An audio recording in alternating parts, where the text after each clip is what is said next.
এবার আমরা পড়ব অভ্যন্তরীণ শক্তি বা অন্তস্থ শক্তি অর্থাৎ ইন্টারনাল এনার্জি। তো ইন্টারনাল এনার্জি তোমরা শব্দটা শুনে একটু বুঝতে পারছো, ইন্টারনাল মানে হচ্ছে অভ্যন্তরীণ। তো এখানে একটা কথা হচ্ছে কি, ধরো এটা একটা বস্তু,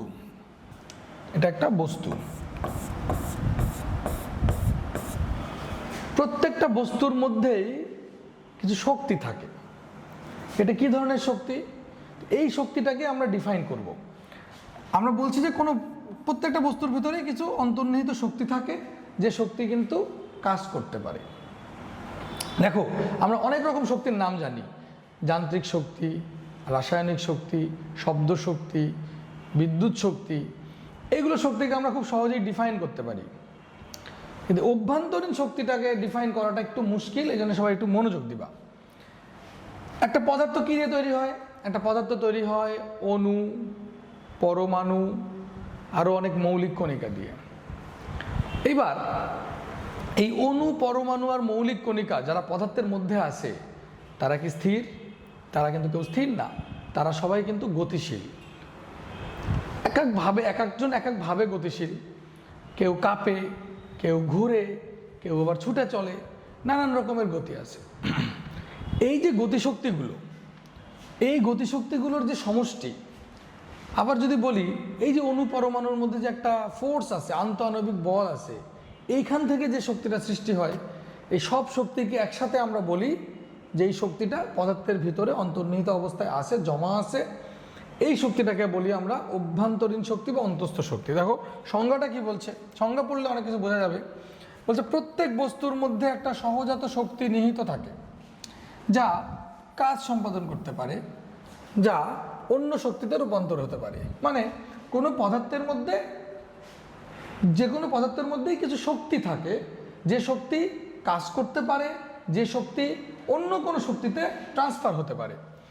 তো সেটি শক্তিটা কি শক্তি? দেখো বলছে বস্তুর অভ্যন্তরস্থ অণু, পরমাণু আর মৌলিক কণা। কি কি? অণু, পরমাণু, মৌলিক কণা। এই অণু, পরমাণু, মৌলিক কণাদের রৈখিক গতি, স্পন্দন গতি, আবর্তন গতি এবং তাদের মধ্যকার পারস্পরিক বলের কারণে উদ্ভূত শক্তিকেই অভ্যন্তরীণ বা অন্তস্থ শক্তি বলে। অণু, পরমাণু, মৌলিক কণার রৈখিক গতি, স্পন্দন গতি, আবর্তন গতি, মানে যত ধরনের গতি আছে, এই গতিগুলো থেকে যে শক্তি তৈরি হয় অর্থাৎ গতিশক্তি, এবং এই যে অণু পরমাণুগুলোর মধ্যে যে একটা ফোর্স বিদ্যমান থাকে, এই যে ফোর্স থেকে যে শক্তি, সব কিছু মিলায় যে শক্তি, সেটা পদার্থের মধ্যে অভ্যন্তরস্থ মানে নিহিত থাকে, জমা থাকে, সেই শক্তিটাকে আমরা বলছি অন্তস্থ শক্তি। বিষয়টাকে আরেকটু ক্লিয়ার করব। দেখো, ধরো এই যে বস্তু, এই বস্তুটা কখন শীতল হয়ে যায় বলো তো? যখন এই বস্তু থেকে হিট বের হয়ে যায়। আবার এই বস্তু কখন উষ্ণ হয় বলো তো? যখন হিট আসে। হিট কি? হিট কিন্তু কোনো পদার্থ না। এই যে আমি বললাম পদার্থ থেকে হিট বের হয়ে চলে যাচ্ছে, তার মানে পদার্থের ভিতর থেকে কিন্তু কোনো পার্টিকেল বের হয়ে যাচ্ছে না, কোনো বস্তু বের হয়ে যাচ্ছে না।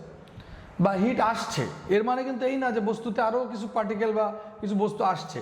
হিট কিন্তু বস্তু না। হিট আসলে এই যে বস্তুর ভিতরে থাকা অণু, পরমাণু, এদের গতিশক্তি। তো এই গতিশক্তি মানে যখন কমে যায়, তখন আমরা বলবো যে বস্তু শীতল হচ্ছে। আর বস্তুর ভিতরে থাকা অণু, পরমাণুদের গতিশক্তি যখন বেড়ে যায়, তখন আমরা বলবো বস্তুটা গরম হচ্ছে। অর্থাৎ এইটাকেই তুমি বলতে পারো অভ্যন্তরীণ শক্তি। অর্থাৎ ধরো তুমি কোনো বস্তুকে তুমি শীতল করছো, তাহলে তুমি কি বলবো? কোনো বস্তু শীতল হচ্ছে, ধরো একটা বস্তু শীতল হচ্ছে, তাহলে আমরা বলবো বস্তুটার অভ্যন্তরীণ শক্তি হ্রাস পাচ্ছে। একটা বস্তু শীতল হচ্ছে মানে অভ্যন্তরীণ শক্তি হ্রাস পাচ্ছে। একটা বস্তু উষ্ণ হচ্ছে, এর মানে কি? তাহলে এর মানে হচ্ছে অভ্যন্তরীণ শক্তি বৃদ্ধি পাচ্ছে। বুঝে গেছে? তাহলে অভ্যন্তরীণ শক্তি, এখান থেকে তোমাকে পড়তে হবে কি? পড়তে হবে অভ্যন্তরীণ শক্তি কাকে বলে। তুমি কি বলবা? বলবা বস্তুর অভ্যন্তরস্থ অণু পরমাণু মৌলিক কণা সমূহের রৈখিক গতি, স্পন্দন গতি, আবর্তন গতি এবং তাদের মধ্যকার পারস্পরিক বলের কারণে উদ্ভূত শক্তিকেই অভ্যন্তরীণ শক্তি বলে। অভ্যন্তরীণ শক্তি নির্ভর করে কিসের ওপর? অভ্যন্তরীণ শক্তি নির্ভর করে, দেখো কোনো বস্তুর অভ্যন্তরীণ শক্তি নির্ভর করে চাপের ওপর, আয়তনের ওপর, তাপমাত্রার ওপর, এবং এর সাথে সাথে আরও কিছু ভৌত ধর্ম আছে, যেমন আপেক্ষিক তাপ, 9, 10-এ পড়ছিল আপেক্ষিক তাপ এস দিয়ে প্রকাশ করে, প্রসারণ সহগ, 9, 10-এ পড়ছিল প্রসারণ সহগ, আলফা বিটা গামা ইত্যাদির উপর, এগুলোর উপর নির্ভর করে। তাহলে অভ্যন্তরীণ শক্তির মান কোন কোন বিষয়ের উপর নির্ভর করে? নির্ভর করে চাপের ওপর, নির্ভর করে আয়তনের ওপর, নির্ভর করে তাপমাত্রার ওপর, নির্ভর করে আপেক্ষিক তাপের ওপর, নির্ভর করে প্রসারণ সহগ আলফা বিটা গামার ওপর। বুঝা গেছে বিষয়টা? তাহলে অভ্যন্তরীণ শক্তি কি কি পড়লাম, অভ্যন্তরীণ শক্তি কাকে বলে, অভ্যন্তরীণ শক্তি কোন কোন বিষয়গুলোর উপর নির্ভর করে। এবার আসো অভ্যন্তরীণ শক্তিকে আমরা আরও একটু ডিপলি বিশ্লেষণ করব, জিনিসটাকে আরও ডিপলি আমরা বোঝার চেষ্টা করব। তার আগে অভ্যন্তরীণ শক্তি সম্পর্কে কিছু কথা বলে নিই। অভ্যন্তরীণ শক্তি বা অন্তস্থ শক্তি, অন্তস্থ শক্তিকে আমরা ইউ দিয়ে প্রকাশ করব, ইউ লেটার দিয়ে প্রকাশ করব।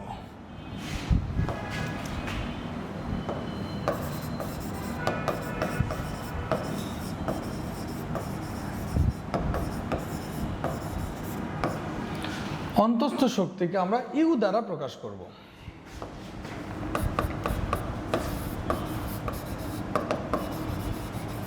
অন্তস্থ শক্তির পরম মান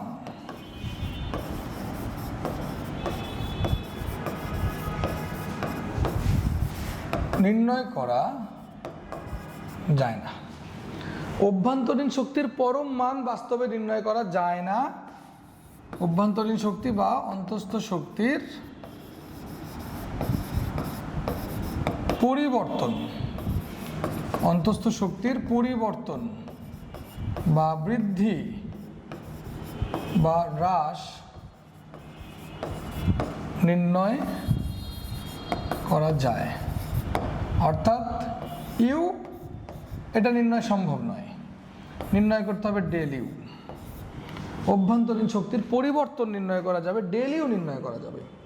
অভ্যন্তরীণ শক্তির চেঞ্জ, কতটুকু বৃদ্ধি পেল, কতটুকু হ্রাস পেল, কতটুকু চেঞ্জ হলো, এটা নির্ণয় করা যাবে। দুইটা বস্তু, একটা বস্তুর যে দুইটা অবস্থা, এই দুইটা অবস্থার মধ্যে, ধরো একটা বস্তু, এখানে একটা পাত্রের মধ্যে গ্যাস আছে, সেই গ্যাসের চাপ হচ্ছে P1, আয়তন V1, টেম্পারেচার T1।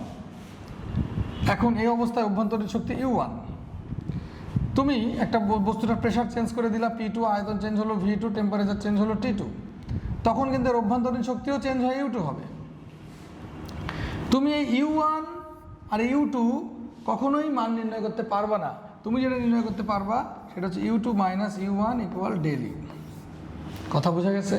তার মানে অভ্যন্তরীণ শক্তির কোনো একটা নির্দিষ্ট অবস্থায় বস্তুর ভিতরে কি পরিমাণ অন্তস্থ শক্তি রয়েছে এটা নির্ণয় করা যাবে না। কোনো যখন একটা অবস্থা চেঞ্জ হবে তখন ইন্টারনাল এনার্জি কতটুকু চেঞ্জ হলো সেটা নির্ণয় করা যাবে। তাহলে অভ্যন্তরীণ শক্তির পরম মান নির্ণয় করা যায় না, শুধু চেঞ্জ নির্ণয় করতে হয়। আমরা কখনো ইউ নির্ণয় করতে যাব না, পারবো না। আমরা সবসময় ডেল ইউ নির্ণয় করবো, সবসময় ডেল ইউ নির্ণয় করব।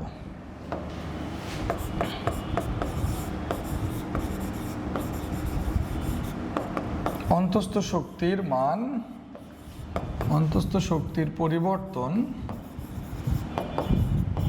ডেল ইউ পথের উপর নির্ভর করে না।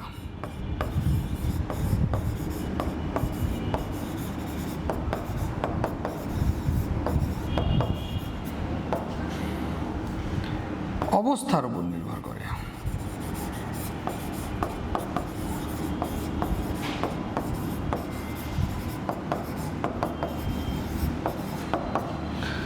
অন্তস্থ শক্তির পরিবর্তন যেটা ডেল ইউ, এটা কখনো কোনো পথের উপর নির্ভর করে না। কোন প্রসেসে হলো, কোন দিক দিয়ে গেল, তাপমাত্রাটা কিভাবে বাড়লো, আগে বাইরে পরে কমলো না আগে কমে পরে বাড়লো, ভলিউমটা আগে কি প্রসারিত হয়ে সংকুচিত হলো না সংকুচিত হয়ে প্রসারিত হলো, এগুলো কোনো কিছুর উপর নির্ভর করে না। নির্ভর করে ওই বস্তুটার আদি অবস্থায় কেমন ছিল, আর শেষ অবস্থায় কেমন ছিল, এই দুইটা অবস্থার উপর। অর্থাৎ এটা পথের উপর নির্ভর করে, এটা অবস্থার উপর নির্ভর করে। অর্থাৎ ডেল ইউ যেটা, এটাকে বলে স্টেট ফাংশন। কি বলে? State function. মানে স্টেট মানে অবস্থা, স্টেটের ফাংশন স্টেটের উপর নির্ভর করে, অবস্থার উপর নির্ভর করে। দেখো বিষয়টা কেমন। ধরো একটা গ্যাস এ অবস্থায় আছে, একটা গ্যাসের অবস্থা এখন এই অবস্থায় প্রেসার P1, আয়তন V1, টেম্পারেচার T1। এখন এই প্রেসার, ভলিউম, টেম্পারেচার চেঞ্জ হয়ে এই পথে বি অবস্থায় আসলো। বি অবস্থায় হলো প্রেসার P2, আয়তন V2, টেম্পারেচার T2। মানে প্রেসার, ভলিউম, টেম্পারেচার চেঞ্জ, সবই চেঞ্জ হয়েছে, এই পথে চেঞ্জ হয়েছে। কার্ভটা এরকম হয়েছে, গ্রাফটা এরকম হয়েছে। ধরো এটা একটা গ্রাফ, পিভি এর গ্রাফ। তাহলে হতে পারে এটা 1 নম্বর পথ, আবার এটাও হতে পারে যে না, pressure, volume, temperature P1 V1 T1 থেকে চেঞ্জ হয়ে P2 V2 T2 হয়েছে, গ্রাফটা হয়েছে এইরকম, এই পথে। ধরো এটা 2 নম্বর পথ। তাহলে আমি যদি বলি 1 নম্বর পথে অন্তঃস্থ শক্তির পরিবর্তন ডেল U1, আর 2 নম্বর পথে গেলে অন্তঃস্থ শক্তির পরিবর্তন ডেল U2, এই দুইটার মান কিন্তু সমান। এই দুইটার মান কি? সমান। এবং সেটা কত? সেটা হচ্ছে UB মাইনাস UA। অর্থাৎ পি বিন্দুতে অন্তঃস্থ শক্তি আর এ বিন্দুর অন্তঃস্থ শক্তির পার্থক্য। তা আমরা লিটারালি ইউবি আর ইউএ নির্ণয় করতে পারবো না, আমরা ডাইরেক্ট ডেল ইউ নির্ণয় করব। কিন্তু দেখো এই অবস্থা থেকে তুমি যদি 1 নম্বর পথে বি বিন্দুতে যাও, তাহলে অন্তঃস্থ শক্তির পরিবর্তন যা হবে, যদি 2 নম্বর পথে বি বিন্দুতে যাও, তাহলে অন্তঃস্থ শক্তির পরিবর্তন তাই হবে। এবং এটা ডিপেন্ড করবে পথের উপর না, ডিপেন্ড করবে বি বিন্দু আর এ বিন্দুর উপর, অর্থাৎ অবস্থার উপর।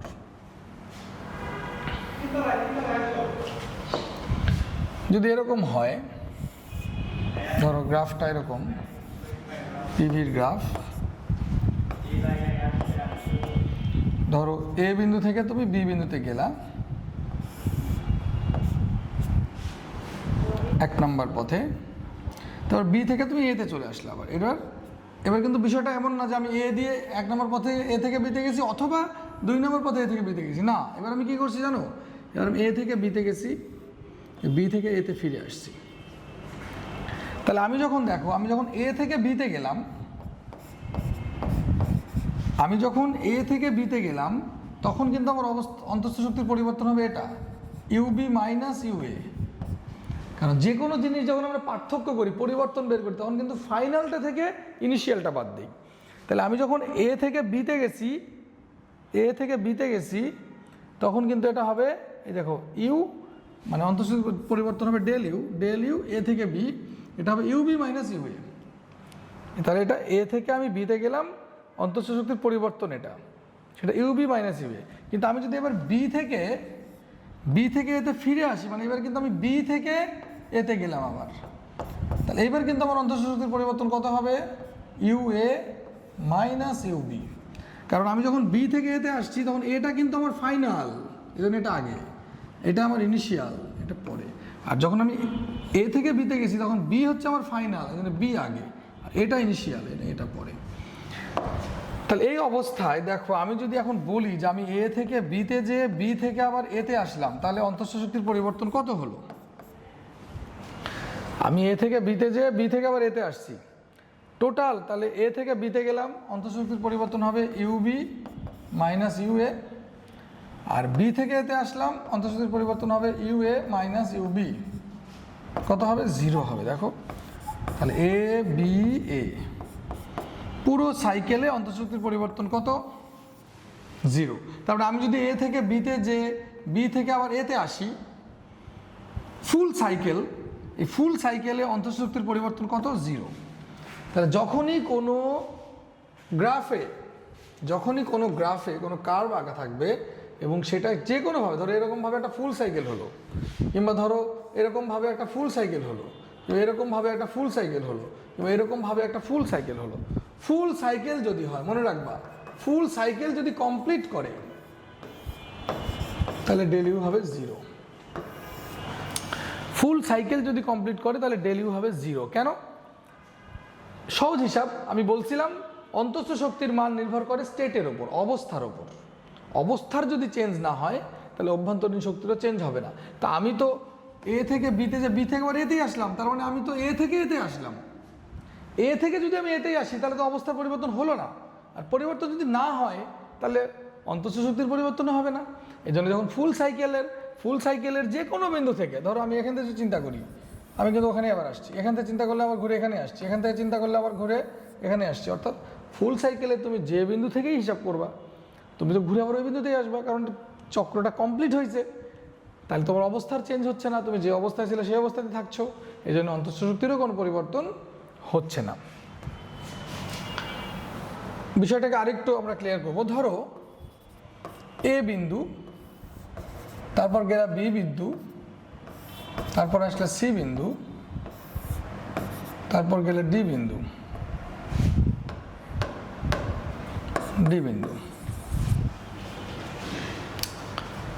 তাহলে একবার চিন্তা করো তো, তুমি এ থেকে বিতে গেছো, বি থেকে সিতে আসছো, সি থেকে এতে আসছো।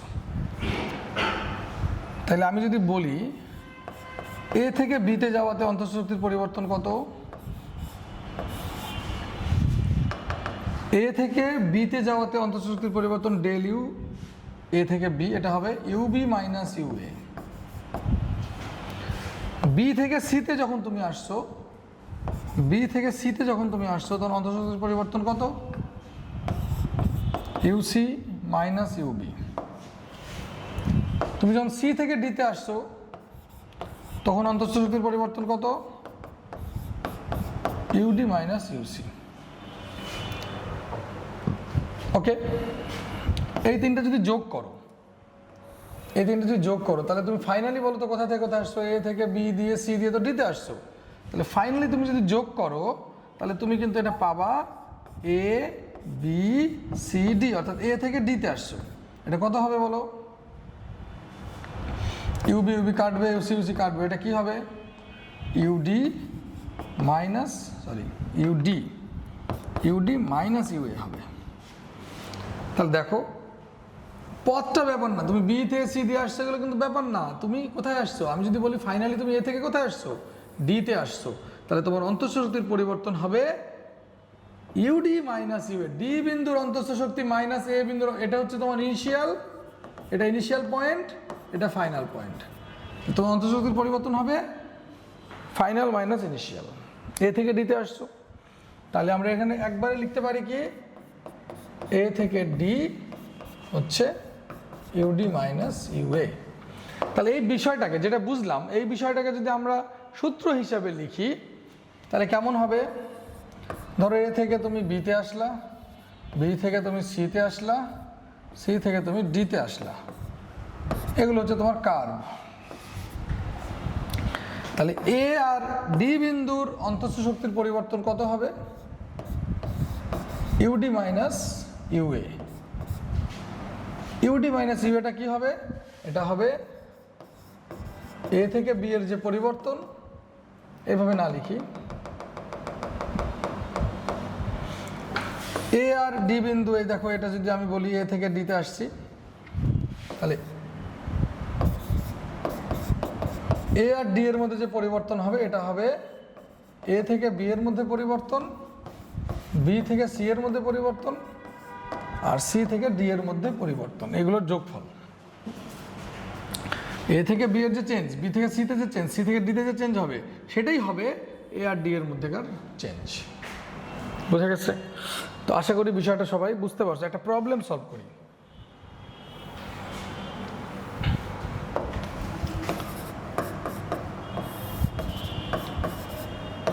এ থেকে বি, বি থেকে সি, সি থেকে ডি,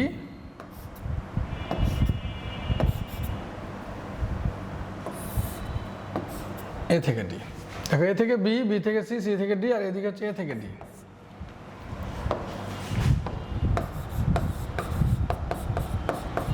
এ আর বি এর মধ্যে যদি অন্তঃস্থ শক্তির পরিবর্তন হয় 20 জুল, সি থেকে ডি এর মধ্যে যদি অন্তঃশক্তির পরিবর্তন হয় 30 জুল,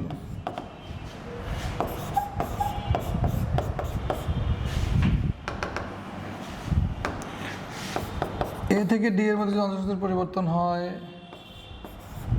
50 জুল, তাহলে বি থেকে সি এর মধ্যে অন্তঃশক্তির পরিবর্তন কত হবে? তাই না? তো সূত্র কি দেখো, এখানে আমার ইনিশিয়াল পয়েন্ট কোনটা? এটা। ফাইনাল পয়েন্ট এটা। তাহলে এ থেকে ডি এর মধ্যে অন্তঃশক্তির পরিবর্তন এডি হবে এটা। এদিক দিয়ে আসলেও যা হয় এদিক দিয়ে আসলেও তাই হবে, অর্থাৎ এ বি, বিসি, সি থেকে ডি। তাহলে এ থেকে ডি কত আছে? এটা 50। এ থেকে বি কত আছে? 20। বি থেকে সি বের করতে হবে। সি থেকে ডি কত আছে? 30। তাহলে বি থেকে সি কত হবে? 50 মাইনাস 20 মাইনাস 30 কত? 0। তার মানে বি আর সি এর মধ্যে অন্তঃশক্তির কোনো পরিবর্তন হয়নি, 0 হয়েছে। অ্যান্সার যা তাই। যদি কিছু মান পেতা তাহলে মান আসতো, ওটাই অ্যান্সার হতো। তো আশা করি যে বিষয়টা বুঝতে পারছো যে অন্তঃশক্তির মান কিন্তু স্টেটের উপর নির্ভর করছে। আমি এই দিক দিয়ে আসলেও অন্তঃশক্তির পরিবর্তন যা, এদিক দিয়ে আসলেও তাই। এই জন্যে এদিক দিয়ে আসলে যদি পরিবর্তন এইটা হয়, এই দিক দিয়ে আসলে যদি পরিবর্তন এইটা হয়, এ দুটো সমান হবে। যেদিক দিয়ে যাবো অন্তঃশক্তির পরিবর্তন একই হবে। আমার কথা বুঝতে পারছো? মানে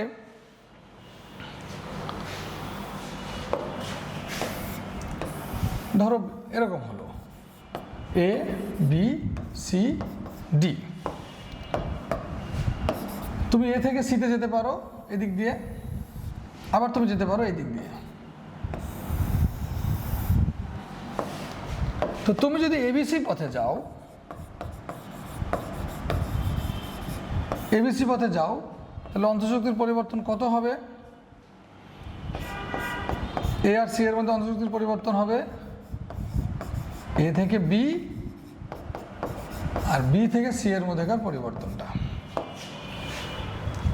কিন্তু তুমি যদি এডিসি পথে যাও, এডিসি পথে যদি তুমি যাও, তাহলে এ থেকে সি এর পরিবর্তন কত হবে? এ থেকে ডি এর যে অন্তঃশক্তির পরিবর্তন প্লাস ডি থেকে সি এর যে পরিবর্তন, অর্থাৎ এদিক দিয়ে গেলেও পরিবর্তনের মান যা, এদিক দিয়ে গেলেও পরিবর্তনের মান তাই। পথের উপর নির্ভর করবে না, নির্ভর করবে এ আর সি এর উপর। তুমি সোজাও চলে যাও তাহলে তুমি পাবা এ থেকে সি, এগুলো সব এক হবে। তা আশা করি সবাই এটা বুঝতে পারছো।